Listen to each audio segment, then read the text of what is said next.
Good evening. Welcome to Kenya News Update today.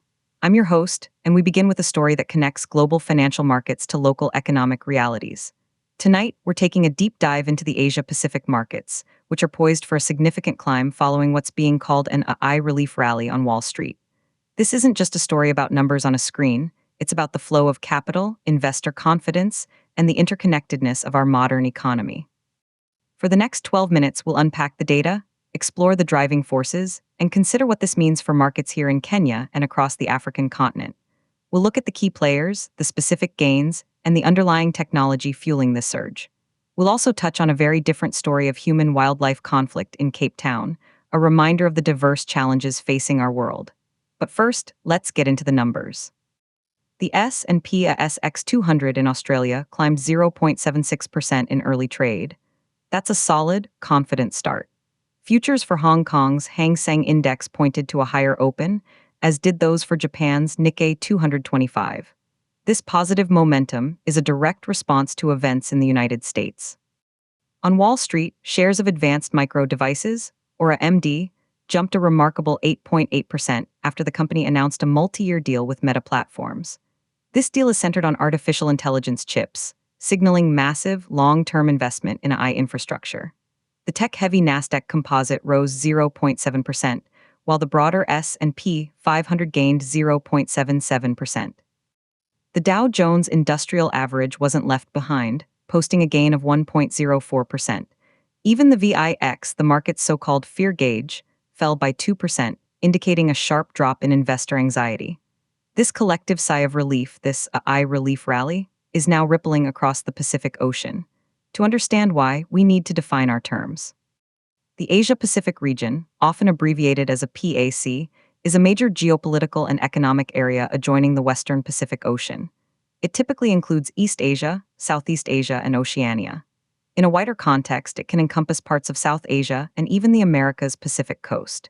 It's a region of immense economic power, home to technological giants, manufacturing hubs, and some of the world's most dynamic stock markets. The performance of these markets is a crucial barometer for global economic health. When they react positively to U.S. news, it demonstrates a deep financial linkage. The trigger for this specific rally was the AMD-Meta deal.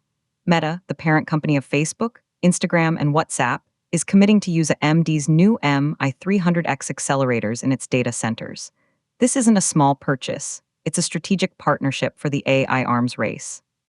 Analysts see this as a validation of AMD's technology against its dominant rival, NVIDIA. It suggests there is room for competition and growth in the high-stakes AI chip market. This single corporate announcement injected billions of dollars in market value and shifted sentiment from caution to optimism. But let's put these percentage gains into a clearer perspective. We're talking about movements on indices worth trillions of dollars. A 0.77% gain on the S&P 500 translates to an increase in market capitalization of hundreds of billions of dollars in a single day. The 8.8% surge for AMD added over $20 billion to its value. This is the scale of modern finance. These aren't abstract numbers, they represent pension funds, university endowments, and the savings of millions of people. The rally was broad-based.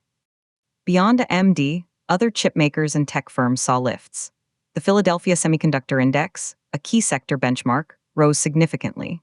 This indicates that the optimism isn't confined to one company, but is spreading across the entire ecosystem of companies that build the physical backbone of the digital age.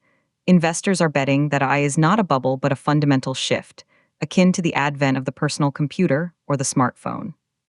This demand for chips, servers, and software is expected to drive corporate earnings for years to come. However, this story has multiple layers and perspectives. While the market celebrates, some voices urge caution. Debate format requires us to present contrasting views. The first perspective is the bullish, optimistic view held by many fund managers and analysts. They argue that the AI investment cycle is still in its early innings. Companies like Meta, Google, and Microsoft are spending unprecedented sums on data centers, and this capital expenditure will flow down to chip designers, equipment manufacturers, and materials suppliers. This rally, they say, is a rational response to tangible, long-term contracts. It's a relief from previous worries about inflation and interest rates, with AI acting as a new growth engine that can power profits even in a slower economic environment. The connection to Asia-Pacific markets is clear. Many of the companies that manufacture these advanced chips or supply critical components are based in Taiwan, South Korea, and Japan. A boom in orders for AMD and NVIDIA directly benefits Taiwan's semiconductor manufacturing company, TSMC, and Korean memory chip giant SK Hynix. Therefore, the rally in the US logically precedes a rally in Asia. It's a chain reaction of confidence. Now, let's consider the skeptical or bearish perspective. Some economists and veteran investors warn against getting carried away. They point out that market valuations, especially in the tech sector, are already at historically high levels. The price-to-earnings ratios for many AI-related companies assume perfect execution and limitless demand for the next decade. Any stumble, a product delay, a slowdown in AI adoption by businesses, or a resurgence of inflation forcing the US Federal Reserve to keep rates higher for longer, could deflate this enthusiasm rapidly.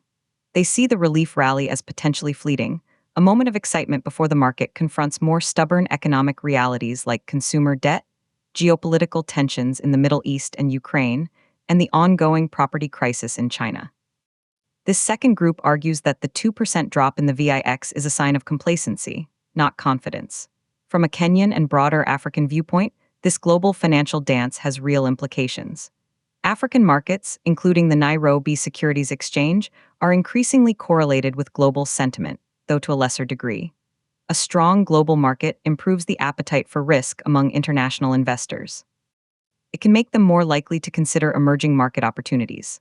Furthermore, the technologies being funded, AI, cloud computing, advanced semiconductors, will eventually transform industries everywhere.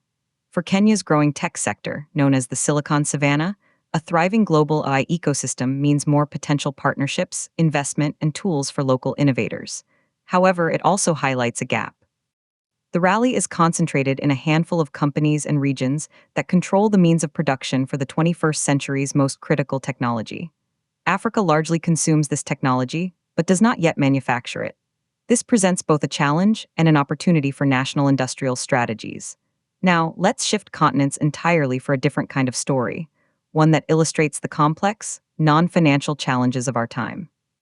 In Cape Town, South Africa, a tense standoff is unfolding, not between traders but between humans and wildlife.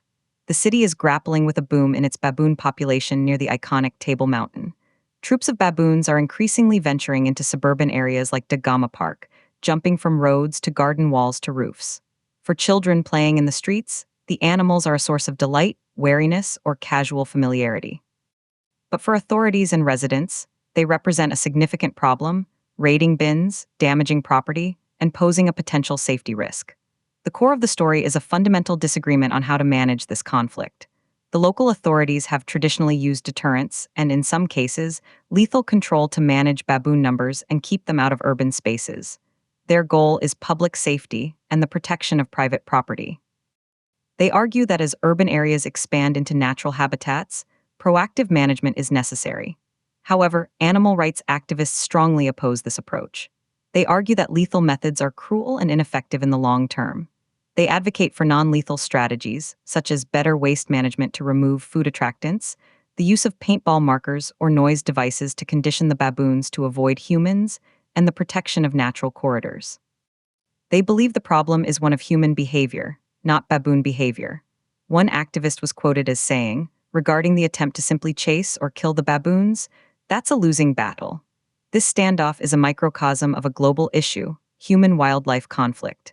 As cities grow and climate change alters habitats, interactions between people and animals are becoming more frequent and more fraught. It's a debate with no easy answers, pitting practical concerns for human communities against ethical obligations to wildlife. It requires nuanced solutions that balance ecology with sociology. Returning to our main theme, let's synthesize these two narratives. On one hand, we have the Asia-Pacific markets, a realm of digital abstraction, algorithmic trading, and global capital flows, reacting with precision to a corporate deal about artificial intelligence. On the other, we have the physical, visceral challenge in Cape Town, a struggle over territory, resources, and coexistence between species. Both stories are about adaptation. The markets are adapting to a new technological paradigm. The people and baboons of Cape Town are adapting to shared and changing landscapes. Both involve conflict and competition for market share, for living space. And both require intelligent, forward-looking strategies to manage. For the markets, the strategy is investment in innovation and navigating regulatory environments. For Cape Town, it's about creating sustainable coexistence models. As we conclude, let's revisit the key metrics from today's financial rally. Australia's ASX 200 up 0.76%, the Nasdaq up 0.7%, the S&P 500 up 0.77%, the Dow up 1.04%. AMD's spectacular single-day jump of 8.8%, and the VIX Fear Index down 2%. These numbers tell a story of renewed risk appetite, centered on a belief in a technological future. For Kenya, observing these trends is essential. It informs everything from the central bank's foreign exchange management to the investment decisions of the national treasury. It highlights the sectors, like fintech, agri-tech, and renewable energy, where Kenya can plug into global value chains that are being reshaped by AI. The challenge is to build local capacity so that the country is not just a passive observer, but an active participant in the next wave of growth. The story from Cape Town reminds us that progress cannot be solely measured in GDP points or stock index levels. True development must also encompass environmental stewardship and the ethical management of our shared planet. It's a complex equation. As the Asia-Pacific markets open higher tonight, driven by chips and code, and as Cape Town searches for a solution between humans and baboons, we are reminded that our world is interconnected in profound and sometimes unexpected ways. The flow of capital and the fate of wildlife are both part of the intricate tapestry of the 21st century. Thank you for joining us for this deep dive. We'll continue to track these and other developing stories. For now, this is Kenya News Update Today.